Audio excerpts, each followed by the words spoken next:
A few weeks ago, I read something that was interesting. It was a paradox, and it took me a few minutes to figure it out. So I figured it out, or at least I think I figured it out. So I thought I'd make a video because I figured other people might be interested also. I read this paradox on Google AI. It said that according to population experts, the birth rate of a lot of countries, including the United States, is so low that people are not replacing themselves. Yet the population still continues to increase, and this is disregarding any immigration that might increase that population. So, in other words, if you have 10 people on an island, the next generation only produces 8, yet the population is continuing to grow. And the hint that they gave, or the reason that they gave, was that this is because people are living longer. So, I wondered if I could show a really short, concise model or diagram to explain this. So, here it is. The numbers that Google gave said that every woman, on average, needs to produce 2.1 offspring to maintain a stable population and have it not shrink. So this would mean that, say, if that number was 2, that half the women would produce 4 offspring, the other half would produce 0 offspring, but you average them out, and it comes out to be 2 offspring per woman. But instead, on average, every woman is only producing 1.7 offspring. I think that 2 makes sense because that means every woman needs to replace herself and her mate. And then another 0.1 added just to account for early deaths or people not reproducing themselves or something. So I think obviously this number is below 2, so that shows a shrinking population, or it should be a shrinking population.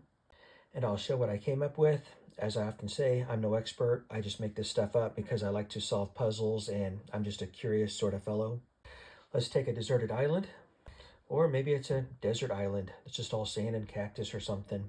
So it could be a deserted desert island, whatever. We have 20 people on that island.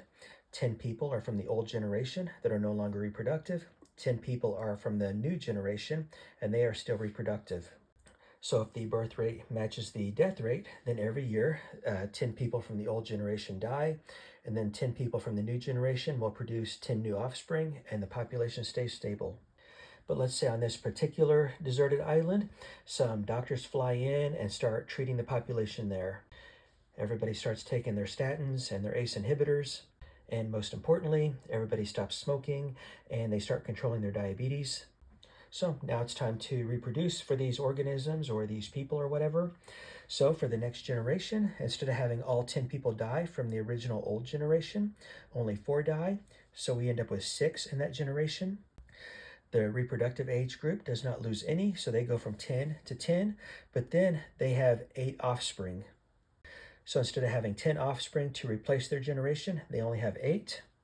Thus, now we have 3 generations instead of 2, so the population has went up, even though people are not replacing themselves.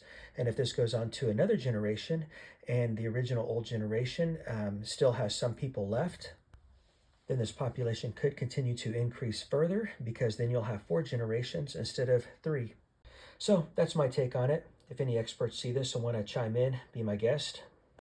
Also, I was curious about that 0.1% that was extra. First, I didn't know if that was to replace people that weren't reproducing, or is that to replace people that are dying? So do you have a 10% mortality or something? And this is what I came up with. So that additional 0.1%, if you have 100 people on this island and they increase by an extra 10%, now you're going to have 100 plus 100 times 10%. You're going to go up to 110 people on that island. So this number 110 has nothing to do with who is reproductive and who is not.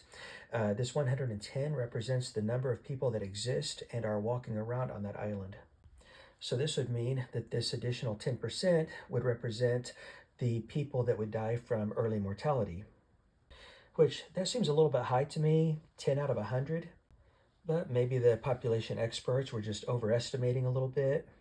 Or possibly sometimes statistics can get fuzzy, so maybe they were including babies that were born very preterm, like way under 20 weeks or something.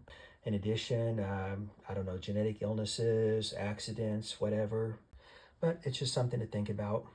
The reason I mentioned that preterm births is because I remember many years ago I read that some very poor country had an extremely low infant mortality.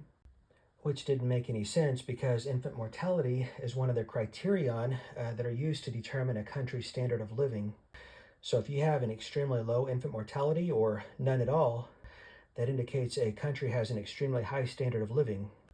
So it turned out what the country was doing was they weren't including any children under the age of 2. So unless a child lived to be 2 years old, they simply weren't included in the study.